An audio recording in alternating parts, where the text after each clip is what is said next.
Bab 2672. Tidak menghargai kebaikan orang. Mendengar kata-kata Mileye, semua master klan Sengu di lapangan menjadi muram. Tentu saja, lebih banyak kemarahan. Kalau Mileye menang, bayar 2 kali lipat. Kalau pria ini menang, bayar 10 kali lipat. Ini menentang klan Sengu. Di depan Mileye, pemuda itu berkata dengan lembut, "Ada yang mau main? Kalau mau, kamu bisa main. Orang di depan kita ini sangat kaya." Mendengar kata-kata pemuda itu, master klan Sengu di lapangan mulai bertaruh satu demi satu. Semua bertaruh pada pemuda itu menang. Dalam waktu singkat, taruhannya sudah mencapai 10 juta nadi alam semesta. Mereka semua bertaruh bahwa pemuda itu akan menang. Pemuda itu adalah orang paling jenius di klan Sengu. Penghargaan ini tentu saja harus diberikan, dan mereka semua kesal dengan Mileye. Dia itu orang luar, kenapa dia pamer di klan Sengu? Melihat adegan ini, Mileye sedikit terdiam. Apa ini termasuk keluarga besar? Anak muda plus orang tua ini hanya mengumpulkan 10 juta nadi alam semesta. Terlalu miskin bukan? Lebih baik wanita kaya seperti Quincy, dia cantik dan kaya. Mileye menarik pikirannya, menoleh untuk melihat pemuda itu, dan berkata sambil tersenyum, "Bisakah kita mulai?" Pemuda itu mengangguk, "Ya." Saat dia berbicara, dia menatap Mileye dan terkekeh, "Kamu sangat percaya diri, jadi." Pada saat ini, seberkas cahaya pedang muncul di antara kedua alisnya tanpa peringatan. Menebas ketiadaan. Pupil pemuda itu tiba-tiba mengecil, terlalu tidak terduga. Hampir secara naluriah, dia menyentakkan lengannya. Bang! Pemuda itu tertebas ratusan kaki oleh pedang ini, dan begitu dia berhenti, tubuh fisiknya hancur seketika, dan kemudian pedang tiba-tiba mencapai antara alisnya. Lapangan tiba-tiba menjadi sunyi. Kalah. Dikalahkan begitu saja. 2 tebasan. 1 pedang mematahkan tubuh fisik, 1 pedang menekan jiwa. Semua orang tercengang. Di kejauhan, Mileye menyimpan semua cincin penyimpanan di atas meja, lalu dia menatap pemuda itu, "Kamu kalah." Saat dia berbicara, dia merentangkan telapak tangannya, dan cincin penyimpanan pemuda itu perlahan melayang ke tangannya. Total 20 juta nadi alam semesta. Sudut mulut Mileye sedikit melengkung. Kini dia memiliki 50 juta nadi alam semesta, untuk sementara bisa meringankan kebutuhannya yang mendesak. Di kejauhan, pemuda itu tiba-tiba meraung, "Kamu serang diam-diam." Serangan diam-diam. Mendengar ini, master klan Sengu di lapangan juga meraung, "Serangan diam-diam." Mileye tersenyum sedikit, "Saudaraku, apakah aku tidak bertanya padamu ketika aku bergerak, bisakah kita mulai sekarang?" Pemuda itu terlihat agak muram. Mileye tersenyum dan berkata, "Dan bagaimana kamu menjawab aku?"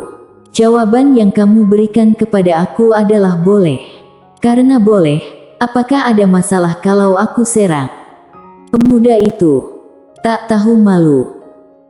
Pada saat ini, seorang wanita tiba-tiba maju dari samping. Wanita itu terlihat sangat muda, berusia sekitar 20 tahun, mengenakan gaun hijau, dengan fitur halus. Dia sedikit cantik, dan pada saat ini, dia memelototi Mileye. Mileye menatap wanita itu, "Kenapa tak tahu malu?" Wanita itu berkata dengan marah, "Kakak Shintogu baru saja berbicara denganmu, dan kamu bergerak. Bukankah ini serangan diam-diam?" Mileye bertanya, "Bukankah aku sudah tanya boleh memulai tidak?" Wanita itu berkata dengan marah, tapi dia sedang berbicara saat itu. Mileye sedikit mengernyit, "Kompetisi sudah dimulai, dan kamu masih harus bicara omong kosong. Bukankah perilaku seperti ini keterbelakangan mental?" Wanita itu memelototi Mileye, tapi dia sedang berbicara. Buset, Mileye tercengang, apakah kamu beracun? Wanita itu memelototi Mileye dengan marah, kamu tidak tahu malu dan melakukan serangan diam-diam. Mileye menggelengkan kepalanya, Dik, menurut temperamenku sebelumnya, orang sepertimu akan mati 100 kali. Setelah berbicara, dia berbalik dan pergi.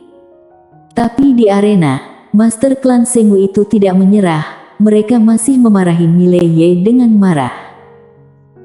Pada saat ini, Mileye tiba-tiba berhenti, dan dia menoleh untuk melihat Master Klan Sengu, karena tidak puas. Ayo bertarung lagi, siapa yang akan maju? Siapa yang maju? Lapangan tiba-tiba menjadi sunyi. Meskipun Mileye baru saja melakukan serangan mendadak, kekuatannya ada di sana. Tanpa kekuatan, tidak peduli bagaimana dia menyelinap, itu tidak akan berguna. Pada saat ini, wanita tadi tiba-tiba berkata dengan marah, kamu diam-diam menyerang, kamu. Mileye tiba-tiba menghilang di tempatnya. Loh. Di mata semua orang, Mileye menamparkan wajah wanita itu langsung. Dalam sekejap, semua gigi di mulut wanita itu menyembur keluar dengan aliran darah. Di saat yang sama, Mileye tiba-tiba mencengkeram leher wanita itu, lalu membantingnya ke tanah. Bang! Tanah langsung terbelah, dan kepala wanita itu tertanam di tanah. Mileye menginjak tubuh wanita itu dengan kaki kanannya, dengan ekspresi tenang, aku memberimu muka, tapi kamu memilih untuk tidak menerimanya. Kamu tidak menghargainya, jadi aku tidak perlu bersikap sopan kepadamu. Saat dia berbicara, dia tiba-tiba menginjak wajah wanita itu dengan kaki kanannya. Bang! Dalam sekejap, wajah wanita itu hancur berkeping-keping. Lancang! Pada saat ini, teriakan marah tiba-tiba terdengar dari kejauhan. Mileye melihat ke kejauhan, di mana seorang pria berbaju hitam memelototinya.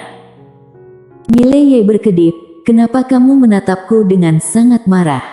Ayo pukul aku. Setiap orang. Mendengar perkataan Mileye, jakun pria berbaju hitam itu bergerak. Dia berkata dengan suara bergetar, apa maksudmu dengan menindas seorang wanita? Saat suara itu terdengar, sebuah pedang tiba-tiba menyentuh alisnya. Pria berbaju hitam itu membeku. Tangan kanan Mileye tiba-tiba menekan sedikit ke depan di udara. Jelek. Pedang itu menembus setengah inci ke dalam daging, dan dalam sekejap, darah menutupi seluruh wajah pria berbaju hitam itu. Mileye menatap pria berbaju hitam, aku menggertakmu sekarang, kamu bukan seorang wanita, kan? Pria berbaju hitam itu gemetar, ini adalah klan Sengu. Mileye menggelengkan kepalanya dan tersenyum, dia melihat sekeliling, dan berkata, kalau kalian tidak puas, jangan ragu untuk memukulku, aku ada di sini. Arogan. Mendengar itu, di arena, para pemuda klan Sengu sangat marah, tapi tidak ada yang melangkah maju. Kekuatan yang ditampilkan oleh Mileye terlalu menakutkan. Mileye terkekeh dan berkata, oh, orang-orang klan Sengu hanya tahu cara bersilat lidah. Pada saat ini, seorang pria tiba-tiba berkata dengan marah, kamu berani menghina klan Sengu, kamu. Cahaya pedang tiba-tiba mengenai alis pria itu. Pria itu memelototi Mileye, bunuh aku kalau kamu punya nyali, aku tidak takut mati, aku. Jelek. Pedang itu menusuk langsung di antara alis pria itu. Bang! Tubuh pria itu langsung terhapus. Penghapusan total. Pada saat ini, ekspresi Master Klan Sengu di arena berubah secara dramatis. Mereka tidak menyangka Mileye benar-benar berani membunuh orang di klan Sengu. Pada saat ini, Shintogu tiba-tiba berkata dengan dingin, Yang mulia, ini penghinaan. Sebelum dia selesai berbicara, sebuah pedang tiba-tiba menyentuh alisnya. Mileye menoleh ke Shintogu, apakah kamu paling jenius dari klan Sengu? Shintogu menatap langsung ke arah Mileye, ya. Mileye sedikit mengernyit, apakah kamu begitu buruk? Wajah Shintogu langsung berubah garang, kamu menghinaku. Mileye menggelengkan kepalanya, kualifikasi apa yang kamu miliki untuk bilang aku mempermalukanmu? Pertama, kamu tidak terima kekalahan. Kedua, setelah kalah, kamu belum menerima kebenaran. Apa kebenarannya? Yaitu, aku adalah orang yang tidak mampu kamu singgung. Tahukah kamu kenapa aku datang ke klan Sengu? Karena aku tidak bisa mengalahkan ketua klan kalian. Karena aku tidak bisa mengalahkan dia, aku menyerah. Kamu tidak bisa mengalahkanku, tapi kamu masih ingin sok hebat padaku di sini. Apakah kamu idiot? Suara itu terdengar, pedang itu langsung menghunjam ke alis Shintogu, dan dia akan membunuh Shintogu sepenuhnya. Pada saat ini, kekuatan yang menakutkan tiba-tiba menyelimuti Shintogu, dan detik berikutnya, pedang itu langsung diguncang dari tubuh Shintogu. Saat ini, seorang lelaki tua muncul di depan Shintogu. Orang tua itulah yang mengikuti ketua klan itu sebelumnya. Lelaki tua itu memandang Mileye, Tuan Muda Ye, ini keterlaluan. Mileye sedikit mengernyit, oh ya. Saat dia berbicara, dia menggelengkan kepalanya dan tersenyum, apakah ini klan Sengu? Benar-benar mengecewakan, begitulah pendidikan keluarga besar. Setelah berbicara, dia berbalik dan pergi. Wajah orang tua itu dan yang lainnya agak muram. Pada saat ini, master muda klan Sengu di sekitar tiba-tiba mulai memarahi Mileye dengan marah, dan menyuruh Mileye keluar dari klan Sengu. Mileye berhenti tiba-tiba, dia berbalik dan menatap master klan Sengu itu, kalian ingin aku pergi? Salah satu dari mereka berkata dengan marah, ya, ini klan Sengu, kamu bukan dari klan Sengu, kamu cepat pergi. Mileye mengangguk, tidak masalah. Setelah suara itu terdengar, dia berbalik dan langsung terbang dengan pedangnya, langsung menuju ke kedalaman langit berbintang. Melihat adegan ini, ekspresi lelaki tua itu langsung berubah, Tuan Muda Ye. Dan Mileye telah menghilang ke langit. Di kedalaman langit berbintang, Mileye yang sedang mengayunkan pedangnya tiba-tiba berhenti, dan tidak jauh di depannya, berdiri seorang wanita di sana. Orang ini adalah ketua klan Sengu. Wanita itu memandang Mileye dan tidak mengatakan apa-apa. Mileye berkata dengan suara yang dalam, orang-orangmu yang menyuruhku pergi. Wanita itu tampak tenang, kamu membodohi orang. Mileye. Wanita itu tiba-tiba menghilang di tempat, dan Mileye tertegun. Detik berikutnya, ada perubahan di depan matanya. Dalam sekejap, dia dan wanita itu muncul di lapangan pertandingan sebelumnya. Di lapangan, master klan Sengu itu masih ada. Melihat wanita itu, semua master klan Sengu di lapangan buru-buru memberi hormat ketua klan. Wanita itu berbalik dan menatap Mileye, kamu baru saja mengatakan bahwa pendidikan klan Sengu hanya seperti ini. Bisakah kamu menjelaskannya? Mileye berkata dengan lembut, jelaskan apa? Wanita itu memandang Mileye, aku pikir klan Sengu benar-benar perlu berubah. Bukankah kamu seorang guru? Bagaimana kalau aku membuka kelas untukmu mengajar di klan Sengu? Mileye menggelengkan kepalanya, tidak tertarik. Wanita itu sedikit mengernyit. Mileye berbalik dan pergi tanpa omong kosong. Jangan bercanda, kamu meminta aku untuk mengajar lalu aku harus terima. Apakah kamu pikir aku ini siapa?